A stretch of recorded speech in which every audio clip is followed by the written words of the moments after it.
చూపించడంలో నా సరిహద్దు విశాలపరచయ్యా. నా అన్నలు నన్ను తృణీకరించారని వాణ్ణి కూడా ప్రేమించకుండానే ఉండాలనుకుంటున్నా, కానీ నా సరిహద్దు విశాలపరిస్తే వాణ్ణి ప్రేమిస్తానయ్యా, వాణ్ణి నేను ప్రేమిస్తాను. అంతేకాకుండా సంతోషము, నా జీవితంలో నాకు కలిగిన సంతోషం అంటూ ఏమీ లేనప్పటికీ నేను చివరి వరకు సంతోషంగా ఉండాలంటే నా సరిహద్దు విశాలపరచు. విశ్వాసంలో నా సరిహద్దు విశాలపరచు. దీర్ఘశాంతము చూపించడంలో నా సరిహద్దు విశాలపరచు అంటూ ఉన్నాడు. ఏ సరిహద్దులో ఉన్నా, ఏ సరిహద్దును కోరుకుంటున్నాం మనం? ప్రేమ చూపించడంలో ఎదుట వ్యక్తి ప్రేమ చూపిస్తేనే కదా మనం ప్రేమ చూపించేది, అవునా కదా? ఎదుట వ్యక్తి క్షమిస్తేనే కదా మనం క్షమించేది.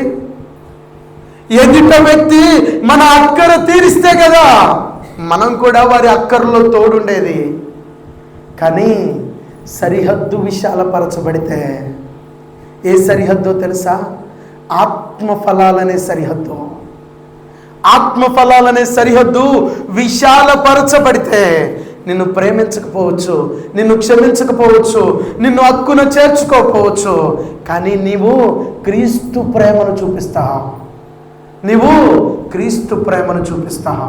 ప్రియ సహోదరి సహోదరులారా, ఈ రాత్రి కాలంలో ఎబ్బేజు కోరుకునేది ఏంటో తెలుసా? నా సరిహద్దు విశాలపరచు అంటూ ఉన్నాడు. అందుకే కీర్తనకారుడు ఏమంటూ ఉన్నాడయ్యా అంటే 61వ కీర్తనలో 2వ వచనంలో,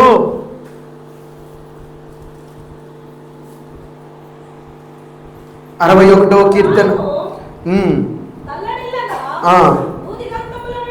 భూదిగంతముల నుండి నీకు మొరపెట్టుచున్నాను, నేను ఎక్కలేనంత ఎత్తైన కొండపైకి నన్ను ఎక్కించుము, నీవు నాకు ఆశ్రయముగా నుంటివి. దేవునికి స్తోత్రం. ప్రియ సహోదరి సహోదరులారా, దావీదు సరిహద్దేమో చూస్తే ఆశయమో చాలా గొప్పగా ఉన్నది, కానీ ఎక్కలేకపోతున్నాడు. ఆత్మీయతలో ఎక్కలేకపోతున్నాడు, ప్రేమ చూపించడంలో ఎక్కలేకపోతున్నాడు, విశ్వాసంలో అనుకున్న స్థాయికి చేరలేకపోతున్నాడు. తన జీవితంలో సరిహద్దు విశాలపరచబడకే ఏమంటున్నాడో తెలుసా? నేను ఎక్కలేనంత ఎత్తైన కొండ మీదకి నన్ను ఎక్కించు.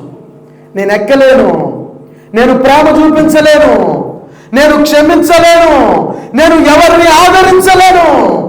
అయితే నీవు నా సరిహద్దు విశాలపరిస్తే, ఏ సరిహద్దో తెలుసా? ఆత్మీయ ఫలాలనే ఈ యొక్క 9 ఆత్మ ఫలాలనే సరిహద్దు విశాలపరచబడినప్పుడే ఎదుట వ్యక్తిని మనం ప్రేమించగలుగుతాం. మన జీవితంలో, మన బ్రతుకు దినాల్లో మనము ఎక్కలేనంత ఎత్తైన కొండకు, దావీదు యొక్క జీవితంలో ఆయన మాట్లాడుతూ ఉన్న మాట ఏంటయ్యా అంటే, నేను ఎక్కలేనంత ఎత్తైన కొండకి నేను ఎక్కలేను, నేను చేయలేను, నేను ప్రేమ చూపించలేను, కానీ నువ్వు ఎక్కించగలవు. ఏం చేయగలవు? నువ్వు ఎక్కించగలవు. ఎబ్బేజు కూడా అదే కోరుకుంటున్నాడు.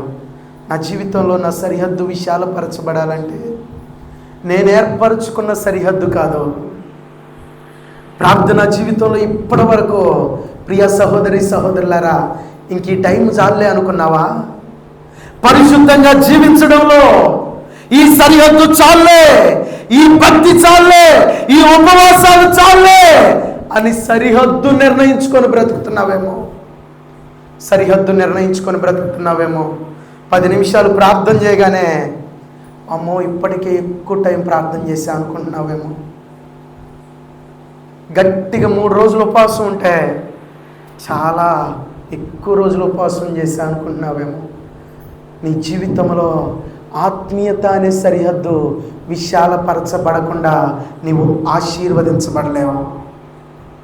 నీ జీవితంలో, నీ బ్రతుకు దినాల్లో ప్రార్థన అనే సరిహద్దు దాటాలి అంటే నీవు ఆధారపడాల్సింది దేవుని పైన. దావీదు ఆధారపడుతూ ఉన్నాడు. ఏమనో తెలుసా? నేను ఎక్కలేనంత ఎత్తైన కొండ మీదకి నన్ను ఎక్కించు. నా ప్రార్థన జీవితం చాలని బ్రతికావేమో ఇప్పటి వరకు. 1 గంట ప్రార్థన, ఉదయం లేవగానే ఒక 5 నిమిషాల ప్రార్థన నీ జీవితంలో, నీ బ్రతుకు దినాల్లో ఆదివారం భక్తునిగా ఆదివారం వస్తే చాలే అని సరిహద్దులు నిర్ణయించుకొని బ్రతుకుతున్నావేమో. సరిహద్దులు నిర్ణయించుకొని బ్రతుకుతున్నావేమో. ఎబ్బేజేమో నా సరిహద్దు విశాలపరచు. నీ భక్తి జీవితంలో ఎప్పుడైనా ప్రార్థన చేసావా? అయ్యా, నా భక్తి సరిహద్దు విశాలపరచబడాలి, నా ప్రార్థన టైం విశాలపరచబడాలి, నా ఆత్మీయత విశాలపరచబడాలి. పరిశుద్ధంగా జీవించే విషయంలో ఎవరెవరినో చూసి ఆ కంటే నేను పర్లేదులే, ఆ అన్న కంటే నేను పర్లేదులే, వారి సంఘం కంటే మా సంఘం పర్లేదులే అనుకొని బ్రతికావేమో సరిహద్దు నిర్ణయించుకొని. కానీ మనము ఆత్మీయతలో సరిహద్దు విశాలపరచబడాలి, ఆత్మఫలాల్లో సరిహద్దు విశాలపరచబడాలి. ప్రేమ చూపించడంలో, క్షమించే విషయంలో, సాత్వికం చూపించే విషయంలో, దీర్ఘశాంతం చూపించే విషయంలో నీ సరిహద్దు విశాలపరచబడితేనే నీవు దీవించబడతావు, నీవు దీవించబడతావు. అంతేకాకుండా ఏమంటూ ఉన్నాడయ్యా అంటే, నీ చెయ్యి నాకు తోడుగా ఉండదయచేయము. దేవునికి స్తోత్రం. 3వ మాట ఏమంటున్నాడు తెలుసా? నీ చేయి నాకు తోడుగా ఉండదయచేయి. 9 మాసాలు మోసిన తల్లి ఎలాగూ తోడుండదు. ఎందుకో తెలుసా? నువ్వు పుట్టడమే అనవసరం రా అని వేదన అని పేరు పెట్టింది. అవునా కదా? ఎబ్బేసుకు తన జీవితంలో పుట్టగానే ఎలాంటి శ్రమను అనుభవించినా ఆ తల్లి గర్భము దాల్చిన నాటి నుండి ఎదురు చూచిన బిడ్డ ఒక్కసారి ప్రసవించగానే తన కష్టమంతా మర్చిపోయి ఆనందించే తల్లి ఏమందో తెలుసా? ఒరే, నువ్వు నాకు వేదన కలిగించావురా అన్నది, నువ్వు నాకు బాధను కలిగించావురా అన్నది, నువ్వు నాకు కష్టాన్ని కలిగించావురా అన్నది. ఆ కుమారుడు అలాంటి పరిస్థితుల్లో మరి నా తల్లి తోడుండిద్ది అనేది ఎలా? అవునా కదా? తల్లి తోడనేది లేదు, అన్నదమ్ములు తోడనేది లేదు. అయితే ఎబ్బేజు ఎందుకు దేవుని తోడు కోరుకుంటున్నాడు? ఎబ్బేజు ఎందుకు దేవుని తోడు కోరుకుంటున్నాడు? ఎబ్బేజు గమనించాడు, మా పితరుడైన మోషేకి నీవు తోడై ఉన్నావు, అందుకే 6 లక్షల మందిని నడిపించగలిగాడయ్యా. యెహోషువకు నీవు తోడై ఉన్నావు, అందుకే నీ ప్రజలను క్షేమకరముగా నీవు అనుకున్న ప్రదేశానికి నడిపించగలిగారు. యోసేపుకు నీవు తోడై ఉన్నావు, దానియేలుకు నీవు తోడై ఉన్నావు, షడ్రక్ మేషక్ అబేద్నెగోకి నీవు తోడై ఉన్నావు. కాబట్టే సింహాల గృహము సహితము సిల్లిగా మారింది. సింహాల గృహము, క్షమించండి, అగ్నిగుండము సహితము. దానియేలుకేమో సింహాల గృహము సహితము సిల్లిగా మారింది. చాలా చులకనగా ఉంది, చాలా ఆనందంగా ఉంది. కారణం ఏంటయ్యా అంటే, దానియేలు సింహాల బోనులో వేస్తే ప్రాణభయంతో అల్లాడిపోయి ఎప్పటి వరకు ఎలాగలా ఆ బబులోను దేశంలో ఏదో మంచి ఉద్యోగం ఇచ్చాడు కదా, రాజుకాడ మంచి నమ్మిన బంధును కదా, నా జీవితంలో ఎలాగలో ఉద్యోగం చేసుకుంటే నేను ప్రశాంతంగా ఉండేవాడినే అని దానియేలు అనుకోలా. ప్రార్థన చేయకుండా నేను ఎలా బ్రతకగలను అనుకున్నాడు. సింహాల బోనులో వేస్తారని తెలిసిన, మరణించిన, ప్రాణం పోయినా ప్రార్థన మట్టికి విడిచిపెట్టను అనుకున్నాడు. అలాంటి తీర్మానంలో ఉన్న దానియేలుకు ఎవరు తోడున్నారయ్యా అంటే దేవుడు తోడున్నాడు. ప్రియా సహోదరి సహోదరుడా, ఎబ్బేజు ధైర్యము, ఎబ్బేజు ఆశ ఏంటో తెలుసా? ఎవరు తోడున్నా లేకపోయినా, ఎలాంటి శ్రమలోనైనా, ఎలాంటి కష్టములోనైనా, ఎలాంటి విపత్తుకరమైన పరిస్థితిలోనైనా నీవు నాకు తోడుంటావు, నీవు నాకు తోడుంటావు. షడ్రక్, మేషక్, అబేద్నెగో ఆ యొక్క బబులోను సామ్రాజ్యంలో నెబుకద్నెజరు ఈ ప్రతిమకు మొక్కితేనే మీరు బ్రతికి బట్ట కడతారా నాయన, మొక్కకపోతే అగ్నిగుండంలో వేస్తానంటే మా దేవుడు రక్షించినను రక్షించకపోయినను. ఏంటో తెలుసా వారి తీర్మానం? రక్షించినను రక్షించకపోయినను నీ ప్రతిమకు మొక్కమంటే ఆ అగ్నిగుండంలో వేసిందేమో ముగ్గురునైతే నాలుగో వాడు తోడుగా ఉన్నాడు. దేవునికి స్తోత్రం. నాలుగో వాడు తోడుగా ఉన్నాడు.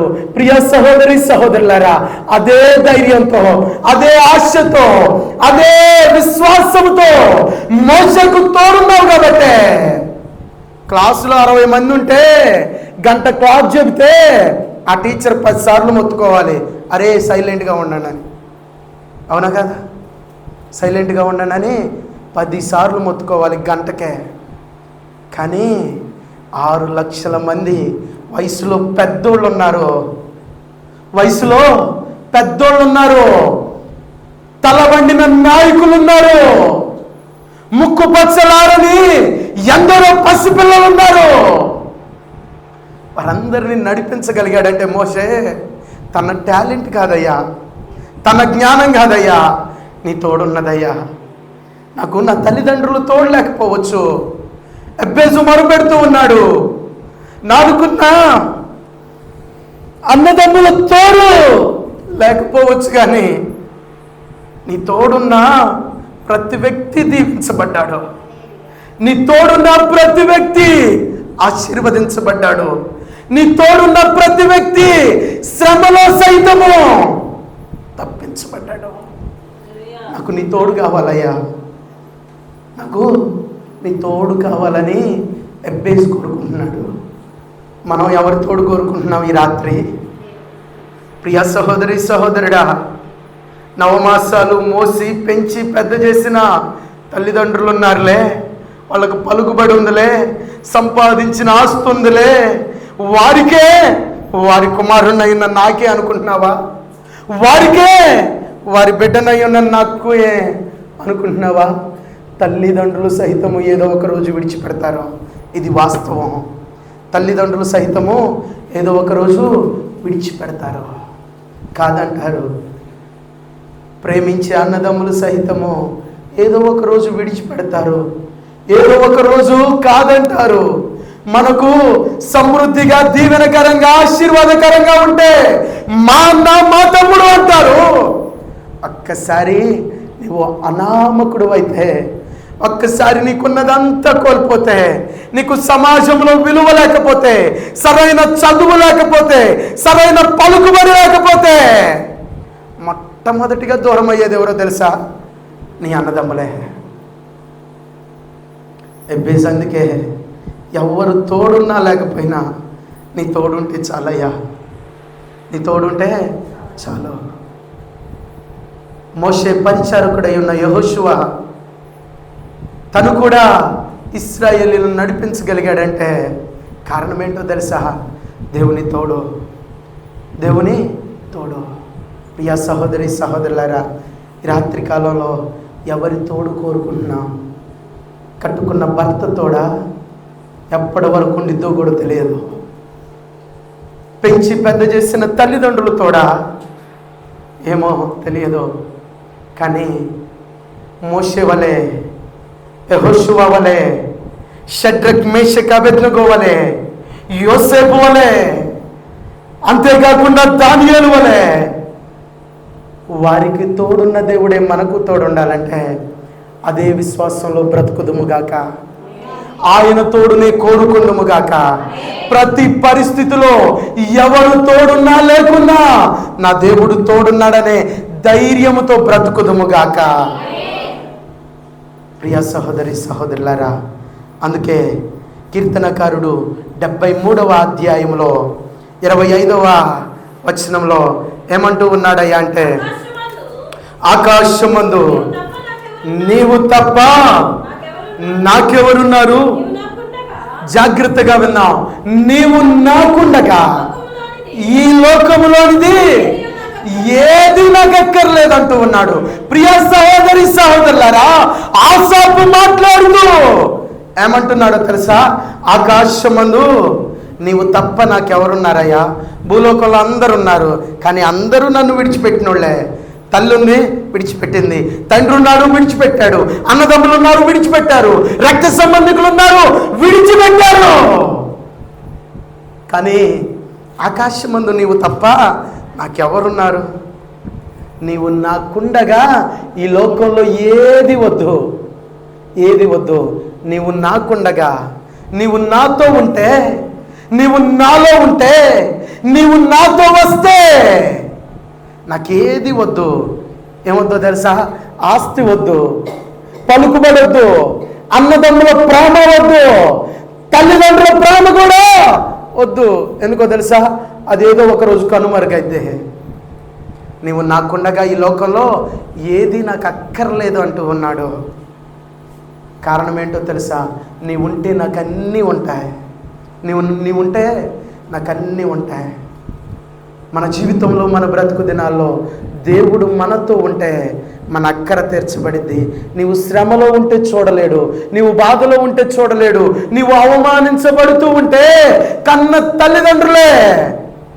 తల్లిదండ్రులే నువ్వు ఎలాంటి పాపమన్నా చెయ్యి, నా బిడ్డ అలాంటివాడు కాదంటారు. అవునా కదా? మరి పరమ తండ్రి అయి ఉన్న దేవుడు నీతో ఉంటే నీకు చిన్న కష్టం కలగదు, నీకు చిన్న బాధ రాదు.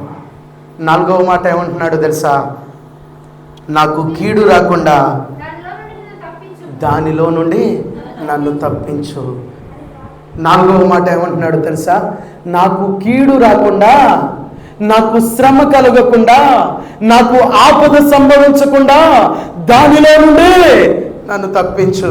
ఇప్పటికే అవమానానికి చిరునామాగా ఉన్నానయ్యా, ఇప్పటికే హేళన చేయబడుతున్నా, ఇప్పటికే తోలనాడబడుతున్నా, ఇప్పటికే నా బ్రతుకు అస్తవ్యస్తంగా ఉంది. నా జీవిత గమ్యం ఏమిటో నాకు అర్థం కావట్లా. నేను ఎటు పోతున్నానో, ఏం చేస్తున్నానో నాకు తెలియట్లా.